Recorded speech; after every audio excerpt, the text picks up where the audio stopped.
নমস্কার। EWS certificate economical weaker section সার্টিফিকেটের জন্য আপনি আবেদন করেছেন, কিন্তু আপনার সার্টিফিকেটটি হয়নি। আপনি কি করবেন? সার্টিফিকেট হতে দেরি হচ্ছে। এই সার্টিফিকেট করার ক্ষেত্রে বেশ কয়েকটি স্টেপ রয়েছে এবং আপনার সার্টিফিকেট তাড়াতাড়ি পাওয়ার ক্ষেত্রে আপনার কি করণীয় রয়েছে, আপনি কি করবেন সেই সম্বন্ধে এই ভিডিও। এবং সেই সঙ্গে সার্টিফিকেট যদি অ্যাপ্রুভাল হয়ে যায় আপনি সার্টিফিকেট নম্বর কিভাবে পাবেন এবং সেই সঙ্গে সেই সার্টিফিকেটের এগেনস্টে আপনি সার্টিফিকেটটি ডিজিটালভাবে ডাউনলোড কিভাবে করবেন। তাই বিস্তারিত তথ্য এবং প্রসেস জানার জন্য ভিডিওটি প্রথম থেকে শেষ পর্যন্ত দেখবেন। চ্যানেলে নতুন হয়ে থাকলে চ্যানেলটিকে সাবস্ক্রাইব করে দেবেন পরবর্তী গুরুত্বপূর্ণ আপডেট পাওয়ার জন্য। পশ্চিমবঙ্গ সরকারের কাস্ট সার্টিফিকেটের অফিসিয়াল ওয়েবসাইট ভিজিট করবেন castcertificate.wb.gov.in এবং আপনার সুবিধার্থে এই ওয়েবসাইটের লিঙ্ক আমি ডেসক্রিপশন বক্সে প্রোভাইড করে দেবো। সেই লিঙ্কে ক্লিক করে আপনি খুব সহজেই এই ওয়েবসাইটে প্রবেশ করতে পারবেন। যেহেতু আপনি ইডব্লিউএস সার্টিফিকেটের অ্যাপ্লিকেশন স্ট্যাটাস বা আবেদনের যে স্টেপ রয়েছে সেটা দেখতে চান, ইডব্লিউএস অপশানে ক্লিক করবেন। অ্যাপ্লিকেশন চেক একটি অপশান রয়েছে, আপনি অ্যাপ্লিকেশন চেক অপশানে ক্লিক করবেন। আপনি এখান থেকেই বুঝতে পারবেন যে আপনার সার্টিফিকেটের কী স্থিতি রয়েছে এবং কতগুলি স্টেপ রয়েছে সমস্ত কিছু আপনাকে বুঝিয়ে বলবো। এখানে অ্যাপ্লিকেশন নম্বর, আপনি যে ইডব্লিউএস সার্টিফিকেটের আবেদন করেছিলেন সেই আবেদনের নম্বর আপনি দেবেন। প্রথমে দেখবেন ইডব্লিউএস লেখা রয়েছে এবং হাইফেন দিয়ে লাস্ট সংখ্যা রয়েছে। সমস্ত কিছু যেটা লেখা রয়েছে আপনার রিসিভ কপিতে আপনি যে আবেদন করেছিলেন সেই অনুযায়ী আপনি কিন্তু এখানে বসিয়ে দেবেন এবং ডান দিকে দেখতে পাবেন একটি সার্চ অপশান রয়েছে, আপনি সার্চ অপশানে ক্লিক করবেন। সার্চ অপশানে ক্লিক করার পর দেখতে পাবেন স্ট্যাটাস অফ দ্য অ্যাপ্লিকেশান। আপনার অ্যাপ্লিকেশান স্ট্যাটাস, এখানে অ্যাপ্লিকেশান নম্বর, আবেদনকারীর নাম, কবে আপনি আবেদন করেছিলেন, অ্যাপ্লাইড ফর এবং আপনার বাবার নাম। সবথেকে গুরুত্বপূর্ণ বিষয় রয়েছে এখানে status, application submitted, hard copy not received. EWS সার্টিফিকেটের আবেদনের পর আপনাকে বিসিডব্লিউ স্যারের কাছে বিডিও অফিসে আপনার সমস্ত ডকুমেন্টস ভেরিফিকেশন করতে যেতে হয়, অর্থাৎ হেয়ারিংয়ে যেতে হয়। সেই কাজটি আপনি করবেন। অনেকের দেখা যায় যে সেই কাজটি করারও পর এই অপশানটি দেখাচ্ছে application submitted, hard copy not received. আপনাকে এখন কি করতে হবে? আপনি সার্টিফিকেট সব কিছু ভেরিফিকেশন করে এলেন বিডিও অফিস থেকে। আপনাকে ভেরিফিকেশনের কয়েকদিন পর, সপ্তাহখানেকের মধ্যে বা সপ্তাহখানেক পর আপনি যেখানে ভেরিফিকেশন করেছিলেন সেখানে যেতে হবে। উনি সেই কাগজটি নিয়ে বা আপনার সমস্ত ডকুমেন্টস নিয়ে বিএলআরও অফিসে ফরওয়ার্ড করে দেয়।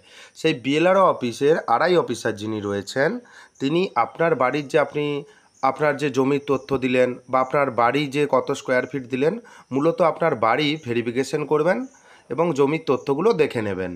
আপনার যদি সার্টিফিকেটের জন্য খুব তাড়াতাড়ি থাকে আপনি আরআই অফিসারের সঙ্গে বিএলআরও ডিপার্টমেন্টে বা ভূমি ডিপার্টমেন্টে আপনি যোগাযোগ করবেন। ওনাকে বলবেন, স্যার আমার সার্টিফিকেটটি আর্জেন্ট রয়েছে, আপনি আমার সার্টিফিকেটটি একটু ভেরিফিকেশন করে দিন। যে ল্যান্ড ভেরিফিকেশন রয়েছেন, জমি ভেরিফিকেশন, সেটা একটু ভেরিফিকেশন করে দিন। আপনি রিকোয়েস্ট করবেন, যেহেতু আপনার তাড়াতাড়ি রয়েছে অবশ্যই আপনি এই কাজটি করবেন, তা না হলে আপনার কিন্তু সার্টিফিকেট পেতে খুবই দেরি হবে। যখন বিএলআরও ভেরিফিকেশন করে একটি রিপোর্ট তৈরি করবেন, সেই রিপোর্ট পুনরায় আপনার যে কাগজপত্র সহকারে বিডিও অফিসে চলে আসবে। সেই বিডিও অফিস থেকে আপনার সমস্ত কিছু ডকুমেন্টস এবং সার্টিফিকেট সেটা চলে যাবে এসডি অফিস, সাব ডিভিশন অফিসে চলে যাবে। অবশ্যই আপনি খবর রাখবেন যে সাব ডিভিশন অফিসে কখন গিয়েছে।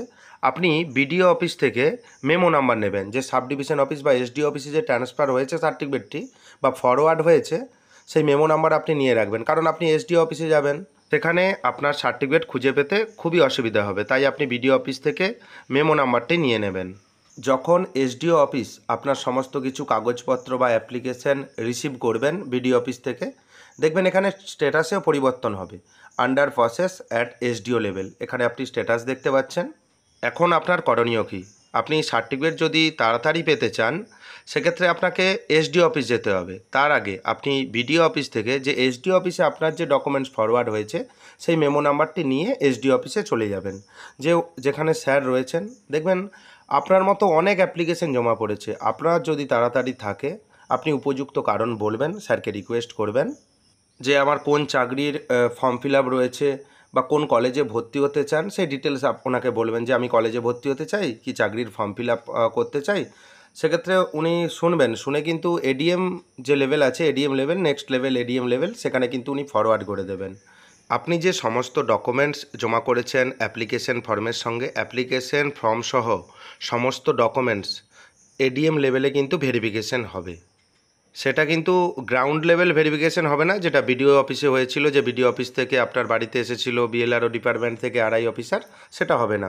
শুধুমাত্র আপনার কাগজপত্র, জমির পরিমাণ ঠিক রয়েছে কিনা, বা আপনি যেই ফটো দিয়েছেন বাড়ির, সেই সব তথ্য কিন্তু দেখা হবে। এই সব তথ্য দেখে নেওয়ার পর আপনার ডকুমেন্টস ফরওয়ার্ড হয়ে যাবে ADM level, additional district magistrate অফিসে।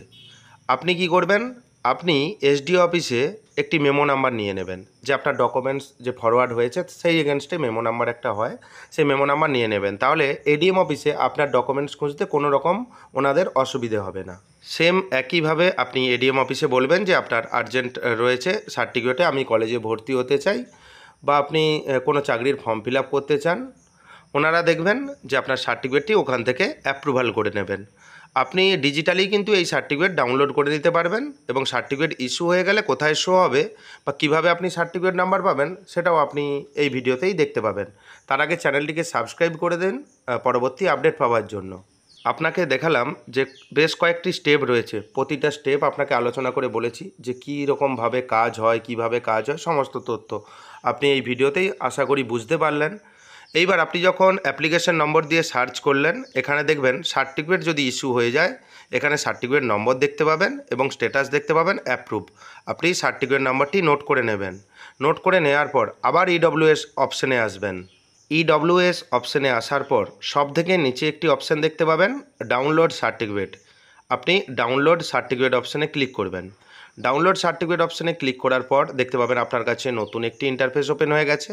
অ্যাপ্লিকেশন নম্বর বা সার্টিফিকেট নম্বর যে কোনো একটি দেবেন। যেহেতু আপনি সার্টিফিকেট নম্বর পেয়ে গেছেন, সার্টিফিকেট নম্বরও দিতে পারেন, আপনি যে আবেদন করেছিলেন সেই অ্যাপ্লিকেশনের নম্বর দিতে পারেন, যে কোনো একটি দেবেন। অ্যাপ্লিক্যান্ট নেম, যার নামে সার্টিফিকেটটি হবে, অর্থাৎ আবেদনকারীর নাম এখানে দেবেন। এখানে সঠিকভাবে অ্যাপ্লিকেশন নম্বর, সার্টিফিকেট নম্বর দেওয়ার পর এখানে অ্যাপ্লিক্যান্ট নেম দেবেন। দেওয়ার পর ডাউনলোড সার্টিফিকেট একটি অপশান রয়েছে, আপনি ডাউনলোড সার্টিফিকেট অপশানে ক্লিক করবেন।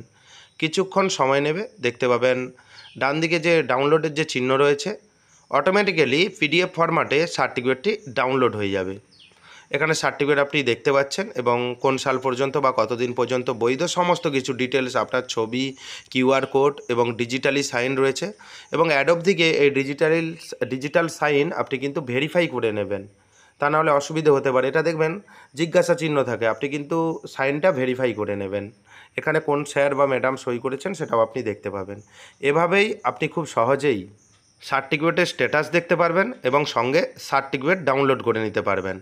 আশা করি আপনি বুঝতে পারলেন যে সার্টিফিকেট আবেদনের ক্ষেত্রে বেশ কয়েকটি স্টেপ রয়েছে, বেশ কয়েকটি গুরুত্বপূর্ণ তথ্য রয়েছে। তাই ভিডিওটি কেমন লাগলো জানাবেন। চ্যানেলে নতুন হয়ে থাকলে পরবর্তী গুরুত্বপূর্ণ আপডেট পাওয়ার জন্য চ্যানেলটিকে সাবস্ক্রাইব করে দেবেন এবং ভিডিওটি বেশি বেশি করে শেয়ার করবেন। ধন্যবাদ।